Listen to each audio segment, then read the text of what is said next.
Bonjour à toutes et à tous.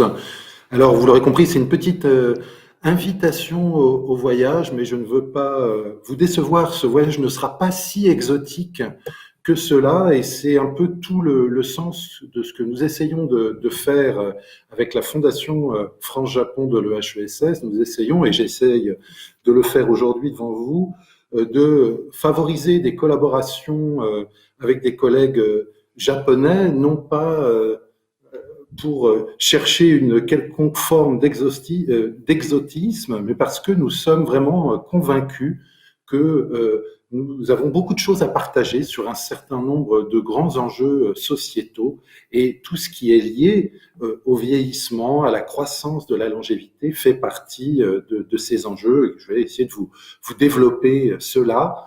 Et comme Isabelle Dufaux le disait, effectivement, nous sommes en train de développer un projet sur l'innovation tirée par le CARE, dans le cas des soins aux personnes âgées en France et au Japon. C'est un programme qui fait que commencer, donc je ne pourrais pas vous présenter vraiment les résultats. On aura également d'ailleurs un module sur ce qui s'est passé dans nos deux pays pendant la crise Covid en termes d'usage des technologies. Je ne ferai aujourd'hui que d'introduire un contexte et vous présenter un peu le cas japonais. Avant de commencer, je voudrais aussi rappeler enfin, vous informer que cette présentation réalisée aujourd'hui a été faite en collaboration avec deux jeunes collègues, une collègue japonaise, Madame Kinoshita, qui est fonctionnaire au ministère de la Santé, du Travail et du Bien-être et qui est chercheuse attachée à la Fondation France-Japon, ainsi que François Valentin Clerc, qui est étudiant à l'EHESS. Alors pourquoi le Japon? Effectivement, vous pouvez vous dire, vous avez certainement en tête tous que effectivement le Japon est l'un des pays où le vieillissement a été le plus rapide ces dernières années, et un pays également où l'on bat régulièrement des records de longévité. Mais encore une fois, je voudrais vraiment insister et attirer votre attention sur le fait qu'on peut vraiment apprendre beaucoup de cette expérience japonaise. Pourquoi? Parce que les enjeux sont fondamentalement les mêmes que ceux auxquels nous sommes confrontés en France. Mais ce qui est intéressant, c'est que les réponses qui sont données dans des contextes socio-économiques, culturels, politiques différents, les réponses sont différentes. Et je crois fondamentalement, je suis vraiment convaincu et j'espère partager avec vous cette conviction que nous pouvons apprendre de nos deux pays réciproquement. Alors, je vais d'abord commencer par quelques éléments de cadrage. Je crois qu'il est important de rappeler quelques chiffres. Vous devez les avoir en tête, mais c'est bien de partir de chiffres un peu précis. Et puis, je consacrerai bien sûr la fin de ma présentation à parler réellement dans ce contexte démographique des questions technologiques. Alors voilà, pour vous donner une idée, le chiffre qu'on retient souvent, c'est que plus du quart de la population japonaise aujourd'hui a plus de 65 ans. En revanche, les plus de 80 ans, eux, ne représentent pas, représentent moins de 1% de la population. Et ce qui est vraiment frappant dans la comparaison entre le Japon et la France, c'est le fait que ce vieillissement de la population, qui n'est pas une caractéristique du Japon seulement, c'est une caractéristique qu'on observe dans la grande majorité des pays de l'OCDE, ce vieillissement a été beaucoup plus rapide au Japon qu'en France. Ce slide vous le montre. Il a fallu 30 ans au Japon pour que les plus de 65 ans, la part des plus de 65 ans dans la population totale passe de 10 à 25%.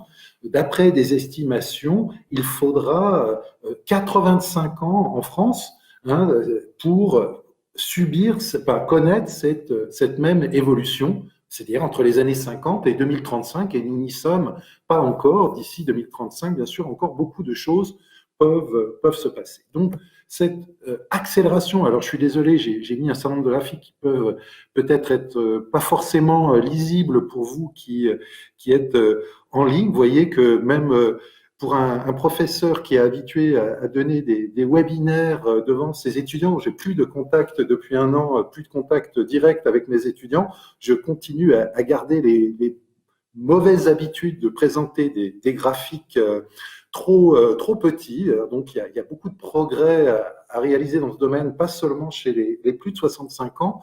Le message à travers cette courbe, c'est de comparer, si vous voulez, la courbe rouge et la courbe en pointillé. Et vous voyez, donc, il y a une tendance similaire sur l'augmentation de la part des plus de 65 ans dans la population totale au Japon et en France, hein, mais que le rythme n'est pas du tout le même et que la trajectoire, de ce point de vue-là, n'est pas complètement comparable. Alors, comment explique-t-on ce processus de vieillissement de la population au Japon? Je mets tout de suite de côté une grande différence entre la France et le Japon, c'est bien sûr les politiques migratoires. Vous savez certainement que le Japon est caractérisé par une politique migratoire très très restrictive qui se concentre d'ailleurs essentiellement sur les travailleurs. Il n'y a pas véritablement, par exemple, de politique de regroupement familial. Donc, je mets cet aspect de côté qui est bien sûr une raison importante de la différence de trajectoire entre les deux pays pour me concentrer sur deux caractéristiques. La première que je mettrai de côté, c'est bien sûr la baisse des natalités au Japon. Je pense que c'est certainement un fait que vous avez en tête et je vous donne un élément de comparaison concernant le taux de fécondité en France et au Japon. Il faut savoir qu'au milieu des années 80, ces taux étaient à peu près les mêmes dans les deux pays et les trajectoires ont fortement divergé par la suite. Mais ce qui nous intéresse principalement, bien sûr, aujourd'hui, c'est le vieillissement au Japon comme résultat d'une longévité croissante. Et là encore, pour ceux chanceux d'entre vous qui arrivent à déchiffrer ce graphique, je peux en tout cas vous aider à le lire pour vous montrer à quel point, que ce soit pour les femmes, hein, qui est représentée par la courbe rouge, ou pour les hommes, de la courbe un peu plus foncée en dessous, on observe entre les débuts des années 70 et aujourd'hui une augmentation de l'espérance de vie qui atteint 87 ans aujourd'hui pour les femmes japonaises et contre 81 pour les hommes. Donc il y a vraiment une tendance, et alors on pourrait rentrer bien sûr dans le détail sur cette période à partir des années 70, ce qui explique cette croissance de l'espérance de vie, c'est moins la baisse de la mortalité infantile ou juvénile, qui est déjà très très basse, que les progrès qui ont été accomplis dans la seconde ou troisième partie de la vie, et c'est vraiment une espérance de vie en augmentation pour les personnes les plus âgées. Dans ce contexte de vieillissement, bien sûr, se pose des questions importantes liées aux soins aux personnes âgées.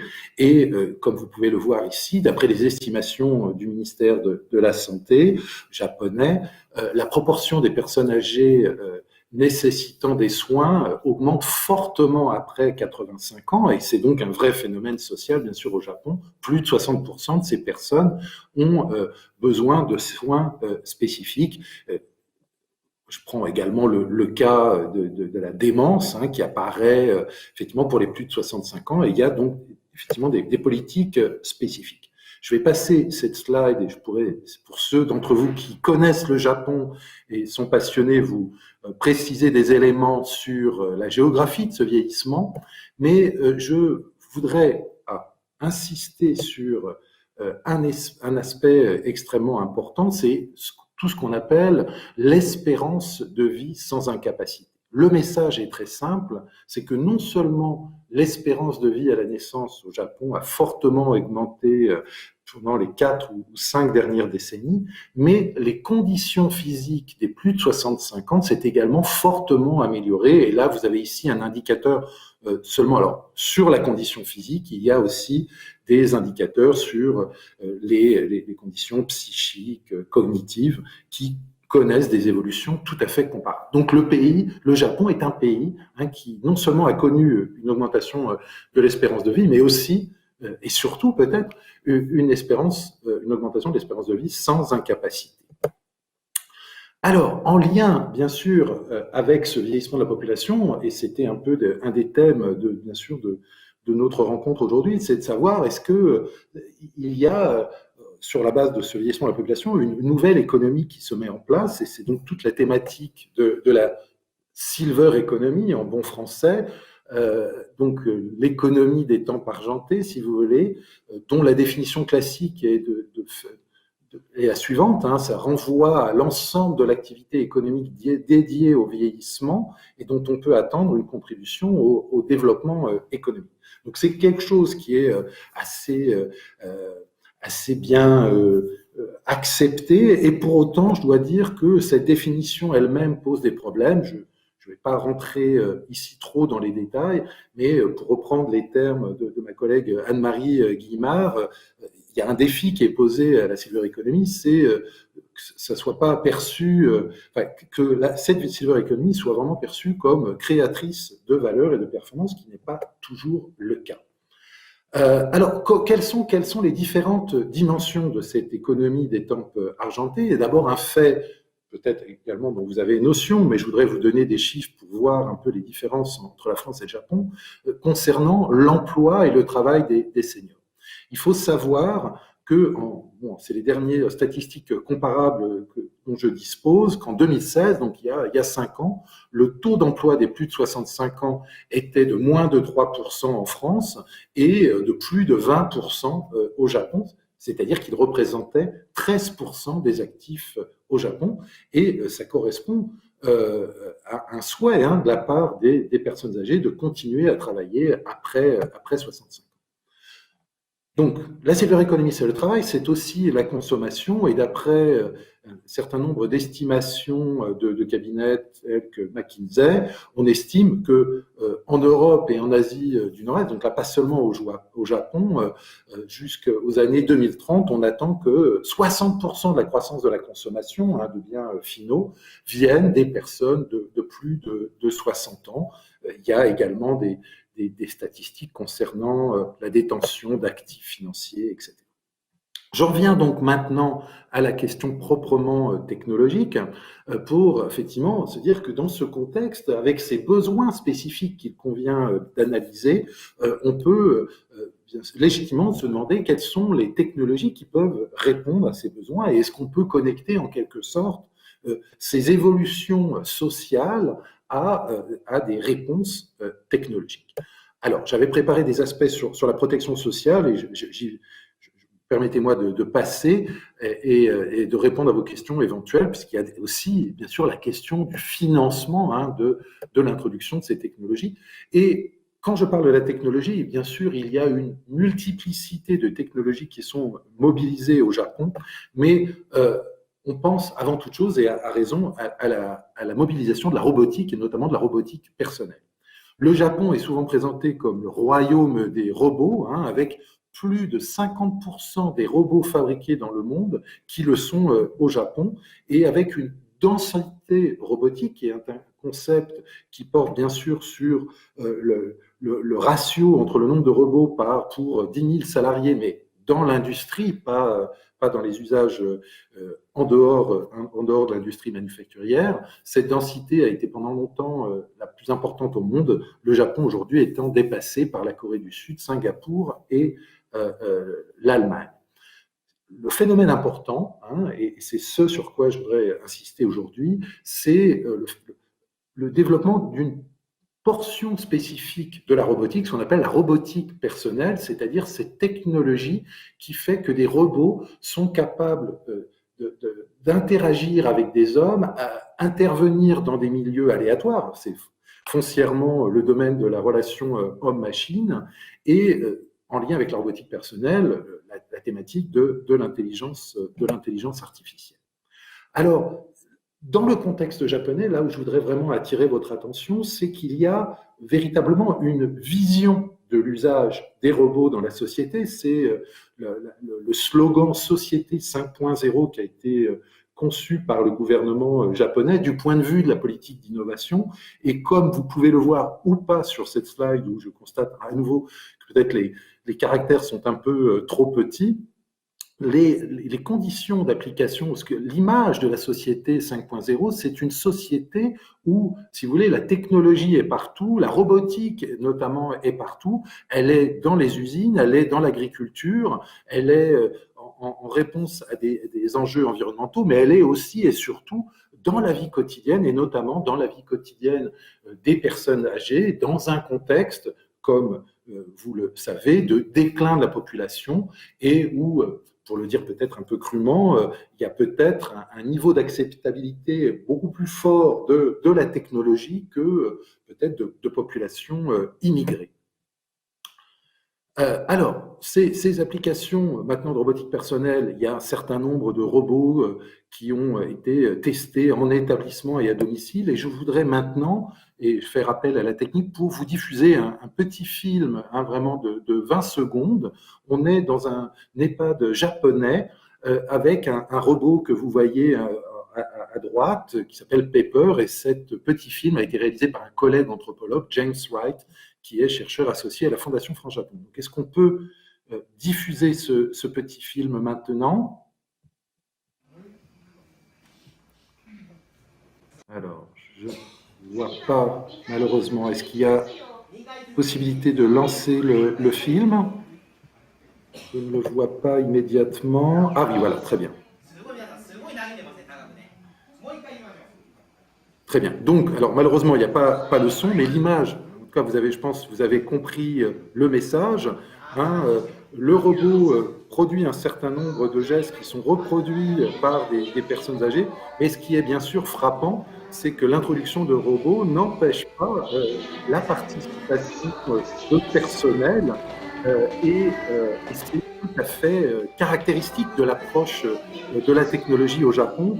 On voit en France un usage des technologies qui vont peut-être détruire des emplois, qui vont créer un environnement un peu peut-être inhumain. Dans le contexte japonais, il y a vraiment une volonté d'introduire ces robots, ces technologies, mais ça ne signifie pas, bien au contraire, que les acteurs humains disparaissent, comme ce petit film pouvait vous le montrer, j'espère, de façon suggestive. Alors, voilà, j'introduis maintenant, en fait, ce programme de recherche que nous sommes en train de mettre en place avec Jérôme Diff et un certain nombre de collègues de l'INED, de Paris 8, de Paris 13, de l'EHESS, et un grand nombre de collègues japonais qui sont parfois des sociologues, parfois des spécialistes de santé publique ou, voilà, ou des médecins.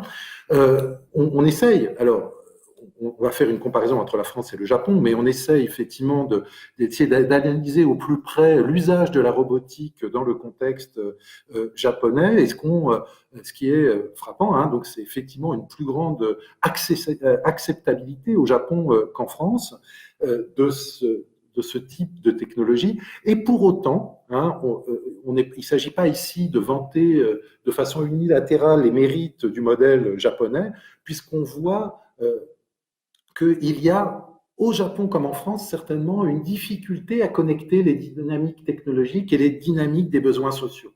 Pour le dire simplement, l'introduction de cette robotique personnelle, ou en tout cas la volonté de l'appliquer à des besoins liés aux soins aux personnes âgées dans différents domaines, c'est essentiellement poussé par le ministère de l'économie et de l'industrie.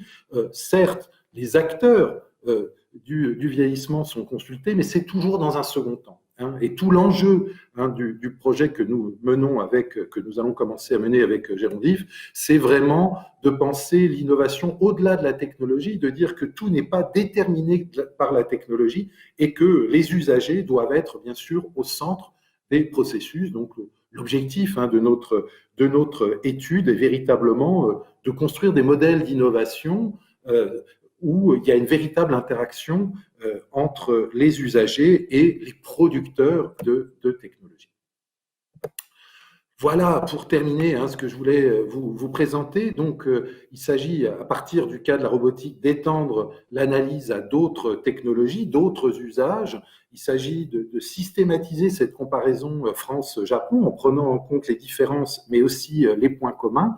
Et bien sûr, par rapport au thème d'aujourd'hui qui était centré sur l'évolution de l'usage des technologies dans le contexte de la crise de la Covid, Je serais bien sûr prêt à répondre à vos questions s'il y en a à ce sujet, mais nous allons développer un module spécifique qui compare la situation en France et au Japon sur l'impact de cette crise dans le processus de digitalisation mais également au moment où on parle de digitalisation, je crois que dans les deux pays, on a redécouvert l'importance du lien social et humain, et il s'agit donc pour nous d'essayer d'identifier le bon équilibre entre ces deux aspects. Je vous remercie pour votre attention. J'ai conscience d'avoir été un peu trop long, mais j'espère vous avoir intéressé.